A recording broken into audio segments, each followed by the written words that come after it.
ठाकुर जी। ठाकुर जी। ठाकुर जी। हाँ भाई, ठाकुर जी पधारे तो हमारा तो जीवन धन्य हो गया। जी जी। राधे राधे महाराज जी। महाराज जी, आपके सत्संग में सुना और समझा है कि मनुष्य देह भगवत प्राप्ति के लिए मिली है और सांसारिक सफलता क्षणिक है, परंतु फिर भी मन उसी की कोशिशों में लगा रहता है और असफल होने पर अत्यंत व्याकुल हो जाता है, डिप्रेशन में आ जाता है। हाँ, महाराज ये जी। नहीं होना चाहिए। मतलब असफल होने पर डिप्रेशन में हम इसलिए पहुंच जाते हैं कि हमारा आश्रय ठीक नहीं है। अगर आश्रय भगवान है तो हम डिप्रेशन में क्यों जाएंगे?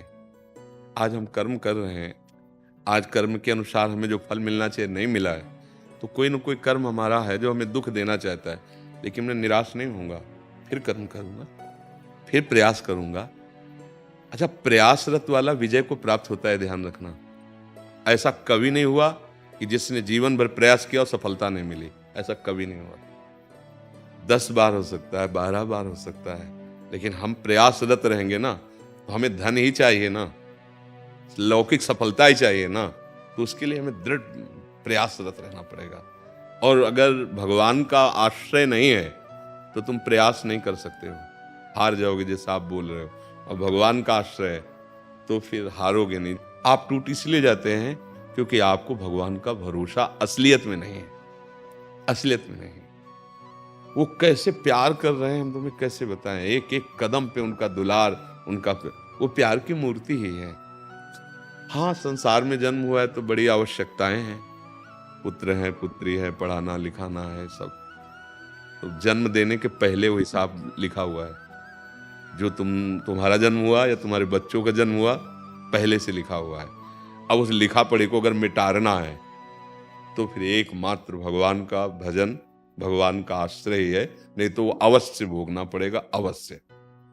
देखो, ध्यान से सुनना। एक सत्राजित नाम के यदुवंशी थे द्वारिका में, ये श्रीमद् भागवत की कथा है। तो उन्होंने सोचा कि धन प्राप्त किए बिना संसार में जीवन का क्या लाभ। प्रायः सबके विचार ऐसे रहते हैं। तो उन्होंने भगवान सूर्य की आराधना की। जैसे महाराज युधिष्ठिर ने सूर्य की आराधना की थी तो बटलोई प्राप्त हुई थी ना उनको, कि जब तक द्रौपदी ना पाएंगे तब तक कोई भी पा सकता है। मतलब बहुत व्यंजन एक ही बटलोई से निकल जाएंगे, खीर पूड़ी रसगुल्ला सब सब। अगर द्रौपदी ने पा लिया तो फिर नहीं रहेंगे। तो भगवान सूर्य की आराधना की। तो भगवान सूर्य जानते थे क्या चाह रहे हैं, तो धन चाहते, तो स्यमंतक मणि दी। वो 8 भार सोना रोज प्रदान करती थी। वो बड़ी महिमाशाली थी और चमकती हुई। तो गले में डाल करके जब साधना पूर्ण हुई, भगवान सूर्य ने दिया तो आ रहे थे। हमें बताना चाहते हैं कि भगवान से अगर विमुख है तो कुछ भी कर ले, वो सुख को प्राप्त नहीं होता। तो जब समंतक मणि पहन के आ रहे थे तो द्वारिका के लोग दौड़कर भगवान द्वारिकाधीश के पास गए। बोले, प्रभु ऐसा लग रहा है कि सूर्य भगवान आपके दर्शन करने आ रहे हैं, क्योंकि बहुत तेजोमय मणि थी समंतक मणि। भगवान ने कहा, सूर्य नहीं है, ये सत्राजित है, इसने आराधना की, भगवान सूर्य से समंतक मणि प्राप्त हुई, बुलाओ नजदीक।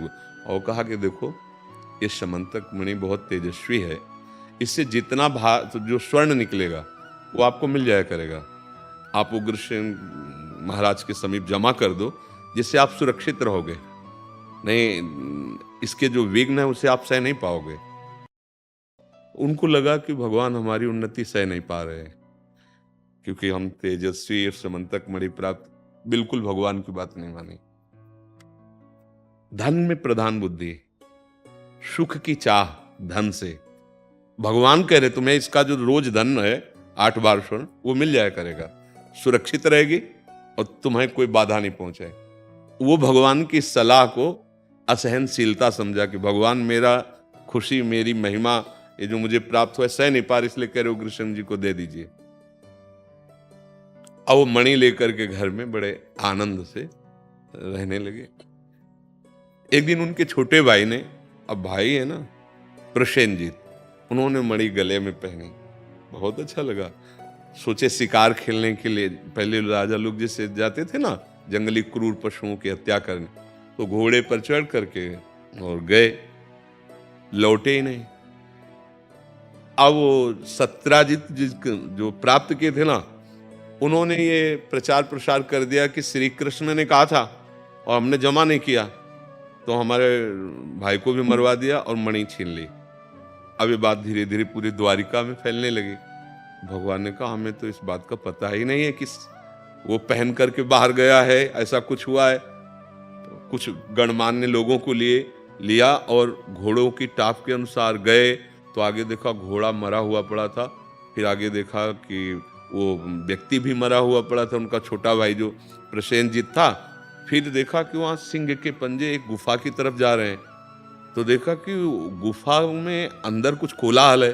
तो भगवान द्वारिकाधीश ने सबको रोका कि रुको, पहली बात तो देखो घोड़े को सिंह ने मारा, फिर प्रसेनजीत को मारा, फिर सिंह ने ऐसी कोई समझा कि खाद्य वस्तु ये है, उस मणि को लेकर इधर आया, कोई इस गुफा में है जिसने उस सिंह को मार करके वो मणि अंदर ले गया। अब मैं अंदर जा रहा हूं केवल उसको ये प्रमाणित करने के लिए कि इसमें मेरा कोई दोष नहीं है। भगवान अंदर गए तो जाम्बवती जी उसी से मणि से खेल रही थी। बहुत युद्ध हुआ भगवान का और जाम्बवान। जब भगवान के घूंसों के प्रहार से जाम्बवान जी का शरीर, तब उन्होंने कहा कि अब मुझे पता चल गया कि मुझे इतनी पीड़ा केवल मेरे रघुनाथ जी के घूंसे से हो सकती है और किसी से नहीं हो सकती, क्योंकि बहुत बड़ी बल शक्ति वाले जाम्बवान जी। तो जाम्बवती जी को दिया और वो मणि भी दी।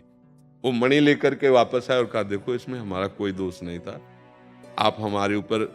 फिर भी भगवान की बात उनको समझ में नहीं आई, वो मणि अपने पास ही रखे। अब सतधन्वा नाम के एक व्यक्ति ने और कृतवर्मान, यार बहुत कीमती मणि है, मार डाला, सत्राजित को मार डाला। वो मणि लेकर के भागे। अब देखो उस मणि को सुख के लिए प्राप्त किया, धन के लिए, और भगवान की आज्ञा को उल्लंघन किया।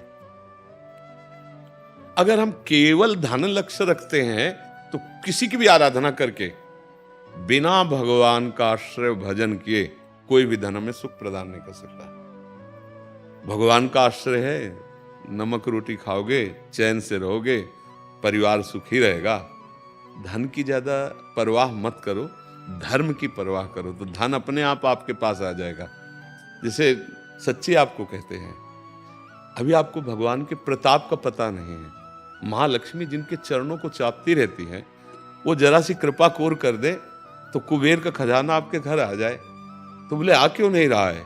क्योंकि आपको भगवान का भरोसा नहीं है, आपने ऐसे कर्म किए भगवत विमुख। इसलिए डिप्रेशन वाली बात तो नहीं आनी चाहिए।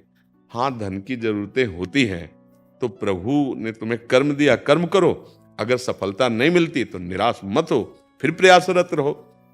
अगर बहुत धन भी प्राप्त हो गया और भजन हुआ नहीं तो यहीं तो बैंक में रह जाएगा। कितने ऐसे लोग हैं जिनको बहुत धन की प्राप्ति, तो क्या शांत हैं वो? क्या वो प्रसन्न हैं? क्या वो सुखी हैं? केवल दिमाग की भावना है, खाओगे तो उतना ही और जाओगे तो है ही, तो बैंक में लाद के ले जाओगे बैंक नहीं।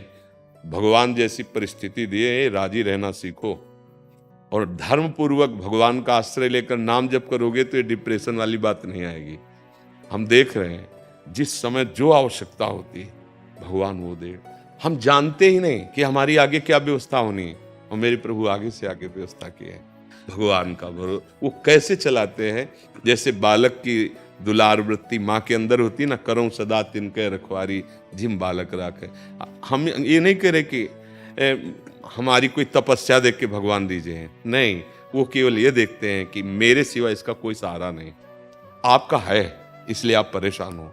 यदि आप भगवत सहारे से हो जाओ तो सच्ची कहते हैं वो अखिल ब्रह्मांडों को बनाने के लिए किसी के सहयोग की जरूरत उसको नहीं पड़ी है। ये माला माल हो जाओगे, वही समझाना चाहते हैं, निहाल हो जाओगे। अगर सुदामा जी अपनी निष्ठा में रहे तो जैसी द्वारिकापुरी वैसी सुदामापुरी बनी, पर थोड़े दिन तो सहना पड़ेगा ना। भगवान भी ये देखते हैं कि तुम्हारा भरोसा कितना दृढ़ है, और एक बार पार हो जाओ, भरोसे को दृढ़ दिखा दो, तो त्रिभुवन की राज्य लक्ष्मी उनके चरणों में लुटती रहती है। वो हमारे स्वामी है, वो हमारे प्रीतम है। तो डिप्रेशन में जाने वाली बात तो होना ही नहीं चाहिए।